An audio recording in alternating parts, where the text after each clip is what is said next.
ለኛው መጣል ልንሆን መድኃኒት ለመመን ደዌያችን ልናበሽረት ለነገ ማለፊያ ጀንበራችን ትውጣ ተማክረን እናብራት ዛሬ የጠቅላላ የኢትዮጵያ ህዝቦች ተሰባሰቡና ስለ ችግራችሁ ስለ ሁኔታችሁ ተወያዩ በማለቱ ራሱ ይሄ የማይገኘው እድል ነው። በጣም ለመንግስታችንም ምስጋና እናቀርባለን። ለምን ይሄ የማይገኝ እድል ነው። የሀገር ጉዳይ ይቅርና በቤት ውስጥ እንኳን መመካከር የሚገባ ትምህርት ነው ያገኘነው ለማለት ይቻላል።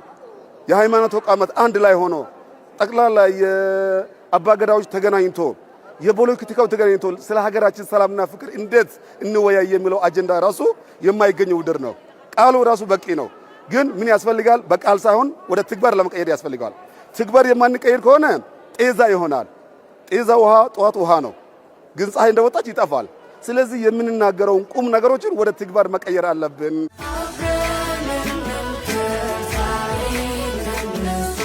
እኛ ያለነው አገር እቺ አንድ ናት።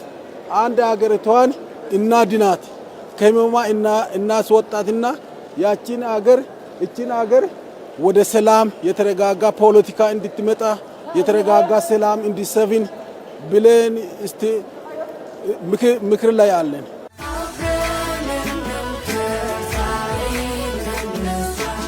እንግዲህ አሁን በጥቃቅን በ10ም ተከፍለን አለን። በ500 ነው አሁን እየተወያየን ያለነው። እንግዲህ ሐሳብ ግጭቶች ይነሳሉ። የሰው ልጅ ከተፈጠረበት ጊዜ ጀምሮ አለመግባባቶች ይኖራሉ። ያንን ግን በተገቢው መንገድ ሰላማዊ በሆነ ሁኔታ ተነጋግሮ መፍታት አለ።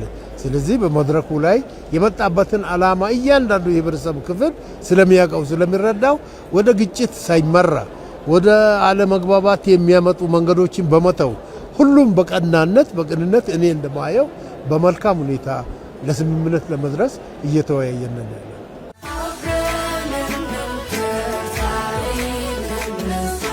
ዝግጅቱ በጣም በተጠናከረ ለመጀመሪያ ጊዜ በሀገራችን እንደዚህ አይነት ዝግጅት ይደረጋል። በጣም የተጠናከረ በጥሩ ሁኔታ የተካሄደ መሆኑ ቡድኖች ተዋቅሮ ቡድኖች በመከባበር አብሮ ሐሳቡ በነፃ የመግለጽ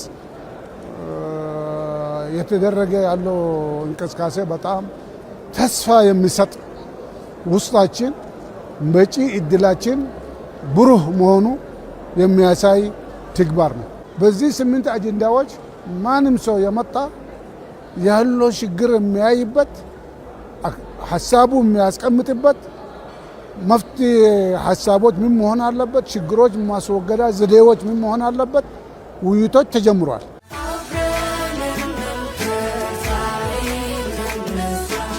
ሀገሬ ምን ትመስላለች በሚለው ጉዳይ ላይ እንድንነጋገር በዚህ ሁኔታ ፎርም ተደርገናል። ከዛም ደግሞ ከጠቅላላው ማህበረሰብ ከጠቅላላው 4000 ወደ 500 ተከፋፍለን ከ500 ደግሞ አሁንም በተለየልን በኤአይ በተሰራው መለያ ቁጥር ወደ 250 ከ250ም ደግሞ ሰፊ ስለሆን ወደ 50 ከ50ም ደግሞ ወደ 10 ይሄድን ፍጹም በሆነ መንገድ ኢትዮጵያን ወደ አንድነት ማምጣት በሚችል ኢትዮጵያን ወደ ሰላም ማምጣት በሚችል ኢትዮጵያን ከሌላ አፍሪካ ሀገራት ከዓለም ሀገራት ጋር ሊያወዳድር በሚችል እኔ ያለውበትን ወንድሜ እንዲረዳ የወንድሜን ችግር እኔ እንድረዳ ከዛ ተነስተን ደግሞ ወደ የት እንድንመጣ ወደ አንድነቱ በመምጣት በኔ ጫማ ወንድሜ እንዲያስብ በኢቴ ጫማ እኔ ማሰብ እንድችል ሰሜኑ በደቡብ ደቡቡ በምስራቅ የሁሉንም ችግር በጋራ ተነጋግረን ወደ መግባባቱ እንድንመጣ ዘንድ ሰፊ የሆነ ምክክር ያደረግን ነው።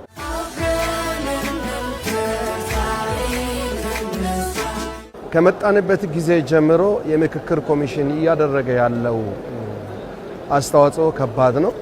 የሀገሪቱን ደግሞ ወደ አንድ አቅጣጫ አስቀድሞ ባለፉት ዓመታት ከአድዋ ጋር ተያይዞ የተነሱ ጉዳዮችን ከዜሮ ተነስተን አሁን ደግሞ እንደገና እንደ አድዋ የተሻለ ነገር ለመስራት ዝግጅት ያደረግን እንዳለን ነው የተገነዘብኩት። ይሄንን እድል ታሪካዊ እድል አግኝተናል።